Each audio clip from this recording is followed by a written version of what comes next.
Alaska में रूसी राष्ट्रपति व्लादिमीर पुतिन से मुलाकात के बाद ट्रंप ने यूक्रेन के राष्ट्रपति वोलोदिमीर जेलेंस्की समेत नाटो देशों से फोन पर लंबी बातचीत की। व्हाइट हाउस के अनुसार ट्रंप ने जेलेंस्की के साथ साथ यूरोपीय देशों को भी बैठक से जुड़ी सारी जानकारियां दी। बता दें कि अलास्का में अमेरिकी राष्ट्रपति डोनाल्ड ट्रंप और रूसी राष्ट्रपति व्लादिमीर पुतिन की आमने सामने मुलाकात करीब 3 घंटे चली, लेकिन ना रूस यूक्रेन युद्ध विराम पर सहमति बन पाई और ना कोई ठोस समझौता हो सका।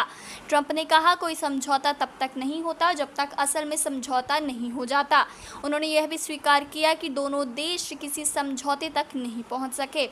पुतिन ने संघर्ष खत्म करने की बात की, लेकिन मूल कारण दूर करने का जिक्र किया और अगली मुलाकात के लिए मॉस्को में मिलने का संकेत दिया। बता दें कि इस बैठक के राजनीतिक और कूटनीतिक संकेत भारत के लिए भी अहम है, क्योंकि बातचीत से पहले ट्रंप ने भारत के रूस से तेल आयात को निशाना बनाते हुए बयान दिया था। विशेषज्ञ मानते हैं कि यह दबाव रूस को संदेश देने की ट्रंप की रणनीति का हिस्सा है। वहीं जेलेंस्की ने बातचीत से पहले कहा था कि रूस की तरफ से युद्ध खत्म करने का कोई संकेत नहीं है।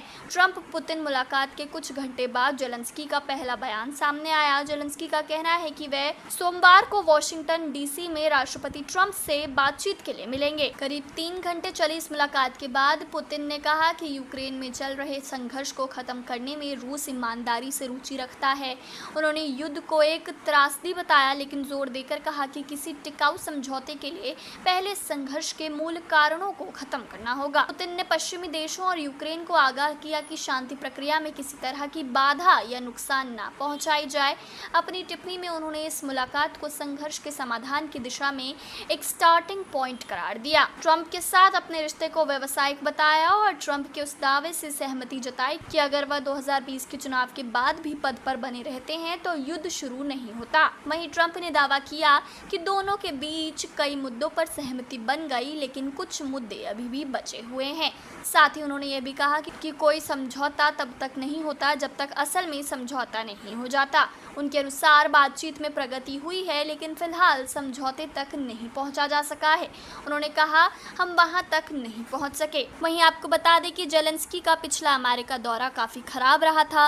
वह बैठक बीच में ही छोड़कर निकल गए थे। माना जा रहा है कि इस यात्रा का एजेंडा यूक्रेन युद्ध, अमेरिकी सहयोग और रूस पर दबाव बनाने की रणनीति होगा। फिलहाल जेलेंस्की से मुलाकात के बाद क्या निष्कर्ष निकलता है, ये तो समय ही बताएगा। बने रहे मोबाइल न्यूज़ 24 के साथ। ऐसी तमाम खबरों से अपडेट रहने के लिए चैनल को सब्सक्राइब करें, वीडियो को लाइक करें और ज़्यादा से ज़्यादा शेयर करें।